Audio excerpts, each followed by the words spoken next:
गणतंत्र दिवस हम लोगों के लिए अनोखा है। अनोखा इसलिए है क्योंकि इस साल कुछ अद्भुत हुआ है भारत के इतिहास में। 22 जनवरी को रामराज फिर से स्थापित हुआ है, तो इस बार हम लोग गणतंत्र दिवस का स्वागत जय श्री राम के नारे से करेंगे। जय श्री राम। 75 साल बेमिसाल। इसमें हम आपको बताना चाहेंगे गणतंत्र दिवस जो हम लोग मना रहे हैं, गणतंत्र दिवस का केवल मतलब ये नहीं होता कि उस दिन संविधान लागू हुआ है। जी हाँ, एक मतलब तो होता है कि 26 जनवरी 1950 को 2 साल 11 महीने 18 दिन की अथक मेहनत के बाद हमारे फ्रीडम फाइटर ने कॉन्स्टिट्यूशन बनाया, इम्प्लीमेंट किया और लागू किया।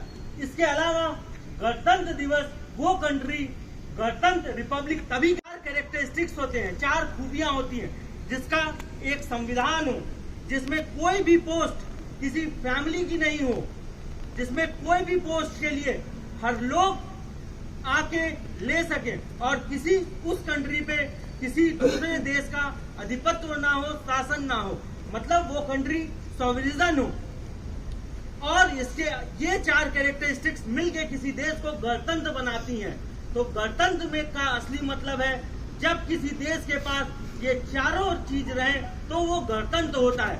और भारत बखूबी गणतंत्र है और ये बेमिसाल भारत देशवासियों की है कि 75 साल से हम लोग इस देश को उन्नति की तरफ ले जा रहे हैं। जब देश आजाद हुआ, अंग्रेजी हुकूमत के बड़े बड़े पत्रकार ने बोला कि भारत टूट जाएगा, लेकिन ऐसा नहीं हुआ। भारत के अगल बगल वाले देश गणतंत्र बनाए और हमारा ये दायित्व है कि हम लोग अथक प्रयास से इस गणतंत्र को आगे की ओर ले जाएं। इसके अलावा प्रारूप समिति के अध्यक्ष डॉक्टर बाबा भीमराव साहब अंबेडकर के बारे में आप लोगों को बता दिया जाए कि बहुत लोगों को केवल ये भ्रम है कि वो ड्राफ्टिंग कमेटी के केवल चेयरमैन थे, लेकिन जैसा कि टी कृष्णमाचारी ने प्रारूप समिति में बोला था, कॉन्स्टिट्यूएंट असेंबली में बोला था कि इस कमेटी में तो 7 लोग थे, लेकिन काम एक ही ने किया। कैसे एक ने किया?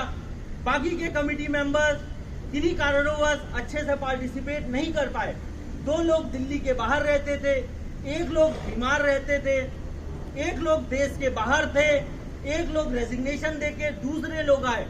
तो इस ड्राफ्टिंग कमेटी का काम पूरा का पूरा एक ही इंसान पे आया, जो इंसान 3+1 PhD था। 3 PhD उन्होंने खुद की थी और 1 PhD उन्हें ऑनरेरियम मिली थी।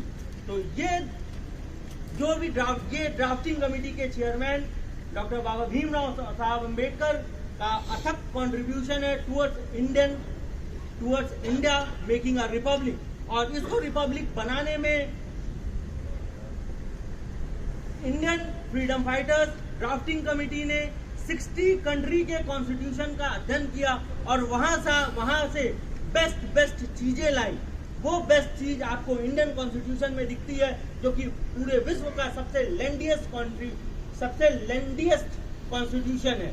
इसमें 1,45,000 शब्द हैं और ये सबसे बड़ा कॉन्स्टिट्यूशन है। तो इस रिपब्लिक डे के अवसर पे, गणतंत्र डे के अवसर पे आप सभी को बहुत बहुत बधाइयां। आशा करते हैं हम सब अपने अथक प्रयास और मेहनत से इस देश को आगे ले चलेंगे। फिर से एक बार बोलेंगे, 75 साल बेमिसाल। Thank you very much. जय हिंद। भारत माता की जय। भारत माता की जय। इंडियन क्रांति की जय। इंडियन क्रांति की जय। इंडियन क्रांति की जय।